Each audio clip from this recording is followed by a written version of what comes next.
I'm Karen Frankel, and I'm here to dispel the myth of creativity that people believe that you're either born creative or not, and I'm here to tell you that that's not true. I have a passion for sharing my information. Lovely, we've got 3 people on.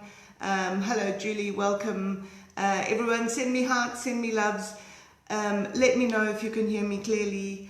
I'm not sure what I can do about it. I've just got somebody coming to sell me something at the door and I've just waved him off. Bad timing. Today we're talking about dare to stuff it up, taking risks. It actually applies to life in general. Sometimes we get a little bit scared and we don't let ourselves enjoy life.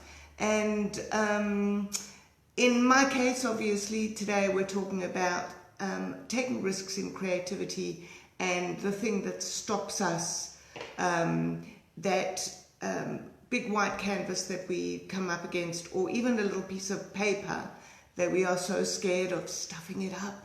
And what resonates with a lot of people, a lot of my students.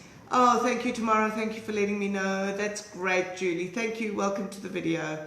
Hopefully I've got the sound sorted and the video sorted, so hopefully this will be a goodie. So that expectation that we have that we're about to sit down with a piece of paper and start sketching, and we don't want to stuff it up. Already we don't want to stuff it up because it's a nice piece of paper, and as soon as we put that mark on the piece of paper, we're going to stuff it up. So that also stops us from using our good paper. Some people I know buy a special sketchbook, and the special sketchbook is only for when they travel or when they're doing special sketches, and that in itself is enough to scare anyone. And so we need to have the attitude that the sketchbook is there for you to sketch, and whether you stuff it up or not is immaterial. Just do it. I know that's very, very hard to do sometimes. It's much easier to say. But we have to have that attitude, use the good paper. I know one of my other students sent me a lovely email to say that she keeps her good watercolor paper for when she's good, and discovered that if you don't use decent watercolor paper, you don't get decent results. So, and I discovered in my early watercolor career that the sizing that's in the watercolor paper that keeps the watercolors on the surface and lets it sink in very slowly, that sometimes disappears. And if you keep your special paper and you use it 3-4 years down the track, it doesn't work as well as it would have right at the beginning. So use your good paper. At the end of the day, it's just a piece of paper. Have that phrase in your mind. It's just a piece of paper. And even if it's a canvas, it's just a canvas. Some of my most successful paintings have been canvases or pieces of paper or pieces of watercolor paper that haven't gone as planned, and I have sanded them back. I've worked over them, and the lovely texture of what was there before enhances the next layers. So it's just a piece of paper. It's not a cliff that you're going to walk off. You are not going to die. You're not even going to hurt yourself. You don't even have to show it to someone. If you think about it, I know canvases can be quite expensive, but you can reuse them. But as far as a piece of paper goes, even a piece of good watercolor paper costs you $10 for a big sheet. You can get a couple of paintings out of that, and $10 is 2 cups of coffee. You can spend that in a day quite easily. Going out for lunch with your friend, it's not even that much. So the experience that you get, the time that you get with that piece of paper is worth every cent.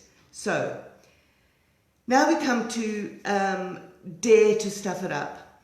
And that is the feeling that you get even when you've started on your work, of being very careful. And very often when I start a piece, and I know this is common for lots of my my colleagues, lots of my friends, lots of my students, you start a piece and it's working so well and you've got the energy of a new piece, and you get to a certain point and you go, now what? I don't really want to stuff it up, but I know it's not finished, and is it good enough to leave like that?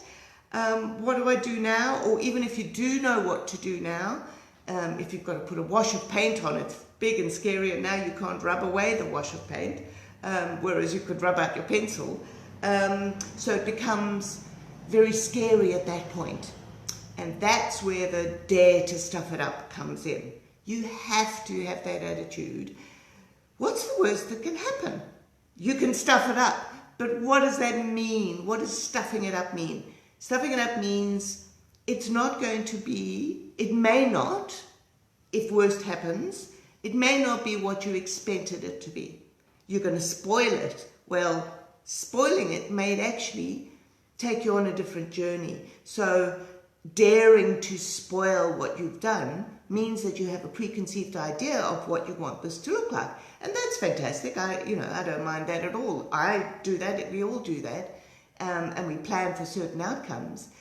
But daring to move beyond those outcomes is where the magic really comes in. And at the very best, you will have an excitement on your page that's not precious. It will still move towards you where you want to be, but there will be a movement on the page, not a precious, tentative mark. Anybody else coming to join me? I'm just trying to scroll up there. Say hi, send me some waves, let me know that you're there. Sorry, I've lost track with myself. So at the very best, you will move into your work in an exciting way that puts your energy into it, where you're not scared of it, where you're not rubbing out, where you're not making very tentative marks.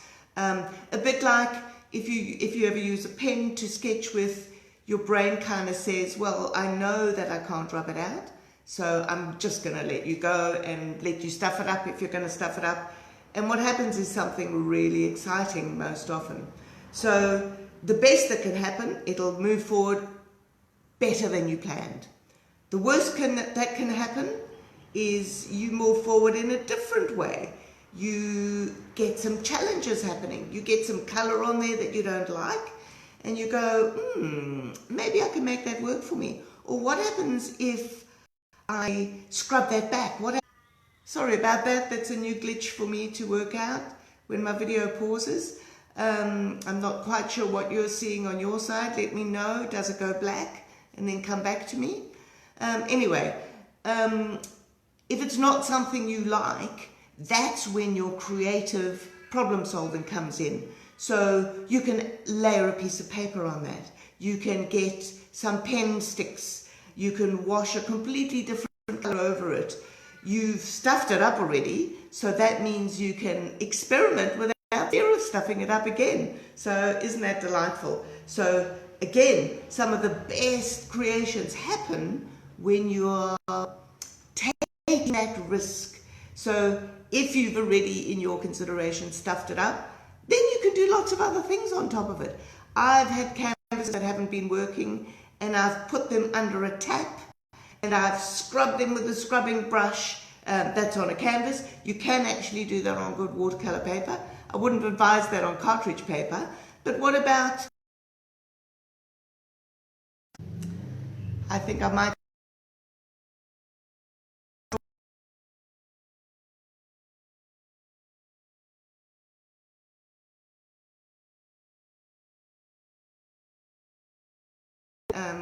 when it breaks up, when my screen tells me that the video is paused.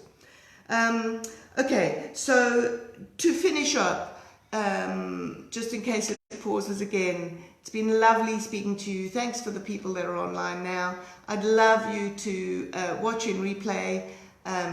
If you are watching in replay, let me know in the hashtags. It's nice to know how many people are coming on later. Ask me questions, let me know how this feedback goes, how the video goes to you. So lastly, dare to stuff it up. It's not very expensive, if that's what worries you, and it may lead you out of your comfort zone, and you may discover a method that speaks to you, that works for you, and all of a sudden you're excited about doing it, and then you wonder how you can stuff up the next one so that it looks like the first one. So happy accidents, we sometimes call them. So happy drawing, get drawing. Please join my Get Drawing email group. That's at karenfrankel.com / or hyphen, that's not good, is it? Get Drawing. But if you go to karenfrankel.com, there's a link there to Get Drawing. I send out plenty of emails giving you a heads up on these videos, but also giving you lots of other tidbits of information. So I'd love to see you there. And I'll see you next week. Thanks for watching. Get Drawing. Bye.